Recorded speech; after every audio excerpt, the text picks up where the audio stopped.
Le quadruple champion du monde Max Verstappen restera chez Red Bull pendant la saison 2026. Mais cette décision a-t-elle vraiment mis fin aux possibilités pour Mercedes? Ou Toto Wolff est-il déjà en train d'élaborer sa prochaine stratégie pour enfin réussir à recruter le pilote le plus convoité du circuit? La déclaration de Helmut Marko pourrait avoir complètement bouleversé les stratégies de l'écurie allemande, et les conséquences de ce choix vont bien au-delà de ce que l'on peut imaginer. Commençons par le commencement. Pendant plusieurs semaines, le paddock de Formule 1 a bruissé de spéculations sur un éventuel transfert de Verstappen chez Mercedes. Au cœur de toutes ces spéculations se trouvait une clause particulière dans le contrat du Néerlandais avec Red Bull. Cette clause lui permettrait de quitter l'équipe s'il ne figurait pas parmi les 3 premiers du championnat à l'arrivée des vacances d'été. Cela semblait clair, n'est-ce pas? Si Red Bull ne fournissait pas les performances attendues, Verstappen serait libre de chercher de nouveaux horizons. Et quelle serait la destination la plus évidente? Mercedes, l'écurie de Toto Wolff, bien sûr. Mais la réalité s'est avérée très différente de ce que beaucoup avaient prévu. À une course de la fin de la saison, Verstappen est mathématiquement assuré de terminer 3e du championnat. Son avance en points sur George Russell, qui le suit de près, est trop importante pour être rattrapée en un seul week-end de course. Techniquement, la clause a donc perdu toute importance pratique. Mais était-ce vraiment la question centrale derrière un éventuel transfert? C'est là qu'apparaît un aspect très fascinant que peu de gens abordent. Même pendant les moments les plus intenses des spéculations sur le transfert de Verstappen chez Mercedes, pratiquement personne ne croyait sincèrement qu'il ne finirait pas dans le top 3. Le quadruple champion du monde est peut-être confronté à quelques obstacles avec les performances actuelles de Red Bull, mais il conserve néanmoins une régularité remarquable. Cela indique que s'il envisageait réellement un transfert, ce serait par décision personnelle et non en raison d'une clause contractuelle.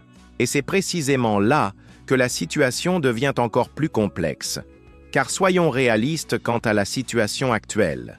Si Red Bull traverse peut-être une période d'instabilité, Mercedes semble suivre une trajectoire encore plus inquiétante. L'écurie allemande, qui a dominé l'ère hybride de la Formule 1, perd visiblement du terrain cette saison. Les performances irrégulières, les problèmes d'évolution de la voiture et la difficulté à trouver le bon réglage mettent Mercedes dans une situation compliquée. Serait-ce vraiment la meilleure alternative pour un pilote du niveau de Verstappen? Toto Wolff n'a jamais caché son désir de recruter le Néerlandais. Pour le dirigeant de Mercedes, Verstappen symbolise le pilote idéal, celui qui peut faire la différence entre remporter des championnats ou rester dans le peloton. Wolff veut toujours les pilotes les plus rapides dans ses voitures. Et pour lui, Max Verstappen est précisément cela. Mais cette obsession du dirigeant autrichien a créé une situation très tendue au sein même de l'écurie allemande.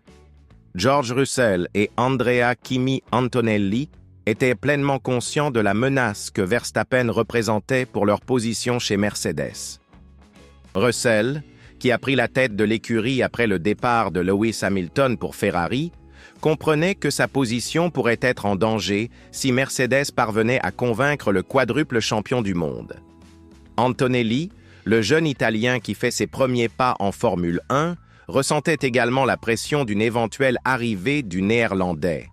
Maintenant que Verstappen reste chez Red Bull, Russell et Antonelli peuvent respirer plus tranquillement, du moins temporairement.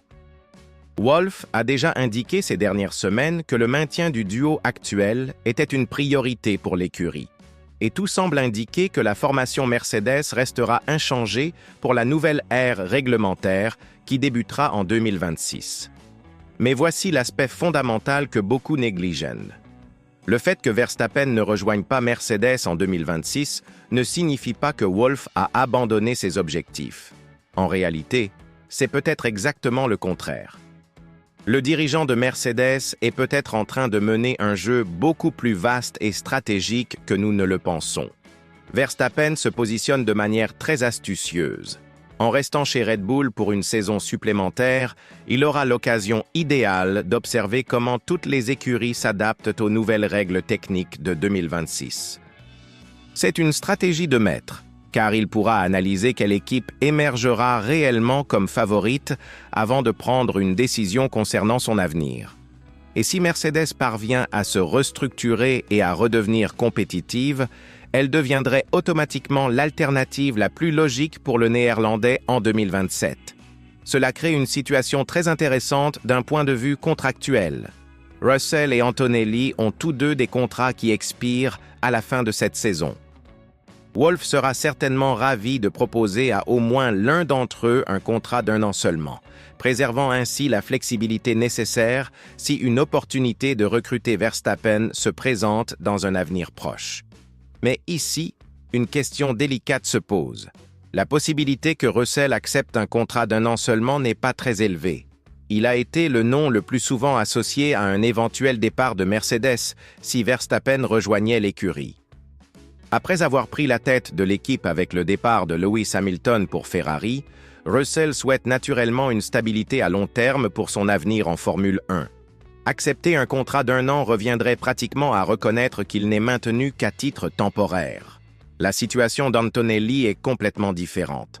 Le jeune Italien est considéré comme un espoir de Mercedes et est loin d'être un produit fini. L'écurie allemande souhaite clairement avoir le temps de développer le talent du jeune homme sans pression. Antonelli a connu un début de saison régulier, mais a récemment traversé une période plus difficile. Mercedes ne s'attendait pas à ce qu'il soit un pilote complet dès sa première saison, ce qui est tout à fait compréhensible. Il convient de rappeler que de nombreuses légendes de la Formule 1, dont Verstappen lui-même, ont traversé des périodes difficiles lorsqu'ils étaient jeunes, commettant de nombreuses erreurs au cours de leur apprentissage. Wolff garde certainement cela à l'esprit lorsqu'il évalue les progrès d'Antonelli. Le dirigeant de Mercedes s'est fait une promesse après avoir perdu Verstappen au milieu des années 2010. Il ne veut pas qu'une autre superstar potentielle lui échappe à nouveau. Il est intéressant de noter qu'Antonelli a un contrat qui expire avec l'écurie de Formule 1, mais qu'il reste lié à long terme à Mercedes en tant qu'entreprise. Cela offre à l'écurie allemande une marge de manœuvre beaucoup plus grande pour gérer l'avenir du jeune pilote, quelle que soit l'évolution de la situation de Verstappen. Avec le plateau pratiquement établi pour la saison prochaine, lorsque les nouvelles règles entreront en vigueur, il est très probable que les spéculations recommenceront à circuler l'année prochaine. Ce sera le moment où la hiérarchie des écuries sera plus évidente et où tout le monde pourra mieux évaluer qui a réellement bénéficié des changements réglementaires. La décision de Verstappen de rester chez Red Bull pour une année supplémentaire peut sembler être la fin d'un feuilleton, mais en réalité, ce n'est peut-être que le premier chapitre d'une histoire beaucoup plus longue et complexe. Toto Wolff est connu pour sa persévérance et sa vision à long terme. Il comprend que le fait d'avoir Verstappen chez Mercedes serait un tournant pour l'écurie et il n'abandonnera certainement pas cet objectif facilement. Ce à quoi nous avons assisté jusqu'à présent n'est peut-être qu'un report et non une annulation définitive. Mercedes a toute une saison devant elle pour prouver qu'elle peut encore revenir au sommet de la Formule 1. Si elle y parvient, les discussions autour de Verstappen reprendront certainement de plus belle en 2027.